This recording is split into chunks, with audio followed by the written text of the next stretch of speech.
तारीख़ी वरसे कारंजर जबल जे कपजण जो अलमियो।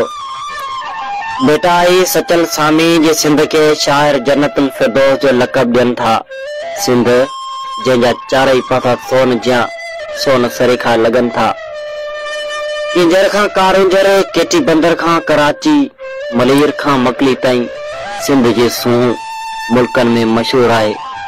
पर अफसोस असां पंहिंजे पान ते कयूं या उन्हनि चूंडियल हुक्मराननि खे ॾोही कोठियूं जो सिंध जी सरजमीन तीनवाल थी कॾहिं बाज़ार जी मंडी में वांक ते विकामे पई त कॾहिं ॻुझ ॻोहो पर्दनि जे पोयां इन मातर भूमि जीजल मिट्टी माओ जे सिर जो सोजो कयो वञे पियो।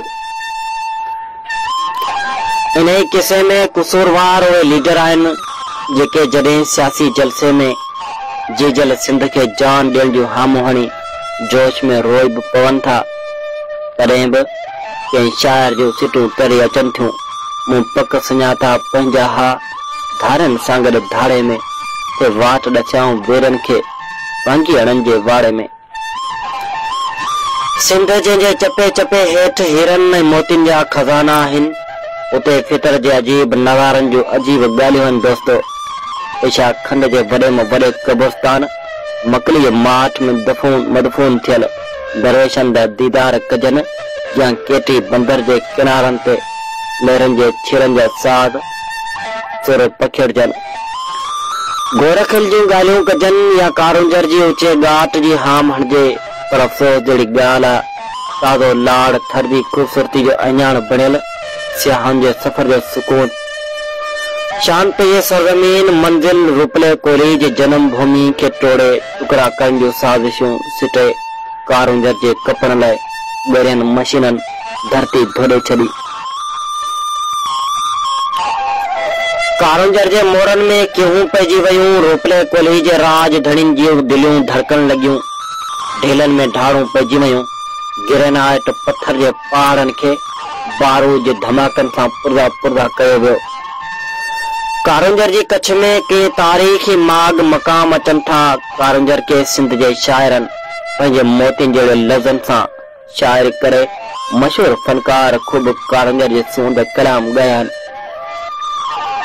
कारंजर जी चोटी ते किंजर जहिड़ा नेण खणी कारंजर ते आऊं अकेले आहियां, कारंजर जी ॻाल्हि न कर त अनेक शाइरी कारंजर जे सूंद सरजला भोड़े सर जे तारीख़ी मस्जिद खां वठी सार धड़े जे मंदिर ताईं, मलीर ते माड़ी जे मागन खां वठी कजला सर जे पिरी जे तलाउ ताईं कई तारीख़ी जायूं जॻहियूं इन सरजमीन जी सूंद सबबु बणियल आहिनि। तर जे वसण खां पोइ ॿार मुंद में थर महबूब जे मिसल लॻंदो आहे। पाकिस्तान ऐं ॿाहिरि मुल्कनि जा सियाह वॾे शौक़ सां लुत्फ़ अंदोज़ थियण लाइ वॾे अंग में पहुचंदा आहिनि, जेके ख़ूब एंजॉय करे इन अमन जी धरती जो मिसाल मुल्कनि में ॾियनि था। अहिड़ो कारंजर सां कीस ऐं कलोर थींदे मलीर जे मारोड़नि जूं अखड़ियुनि मां लुड़क लार करे किरण लॻा आहिनि।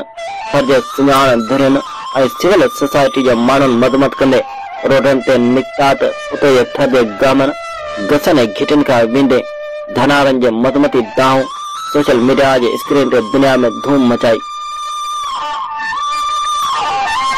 नगर पार कर शहर जे गलियुनि खां वठी कराची जे शहरान ताईं सॼी सिंध छिरकी उथी कोर्टनि पाण मुरादो नोटिस बि वरिता त किथे सिंध जे जोधनि वकीलनि ऐं कोर्टनि में कारंजर जे कपजण खिलाफ़ अपीलनि जा अर्ज़ बि कया आहिनि। उन ते कारंजर खे कपजण जो फ़िलहाल कम तो रुकिजी वियो आहे, पर वरी कॾहिं बि कम जारी थी सघे थो। उहो ख़ौफ़ जीअं पोइ तीअं अञा ज़हन ऐं सोचनि में समायल आहे।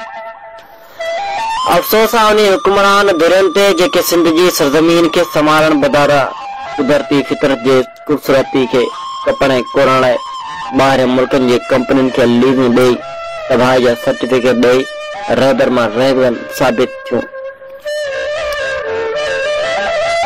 हिते जी हुकूमत सियाहत ऐं तफ़रीह जे मंदरनि खे मन मोहींदड़ बणजण बजाए कुदरती फितरत सां हथ चुरांद करे कमीशन मां करोड़पति थियण जा ख्वाब थी लहे।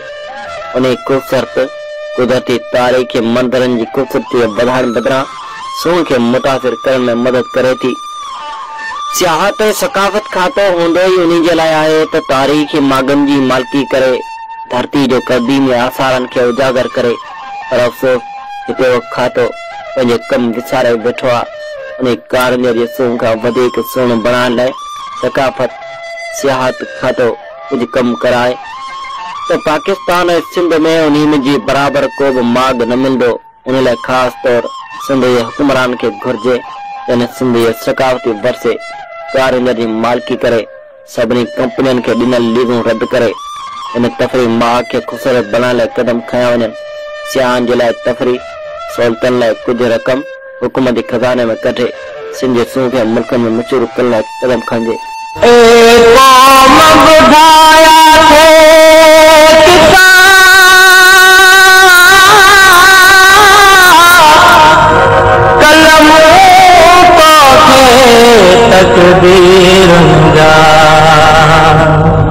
अज बागिया बागिया देख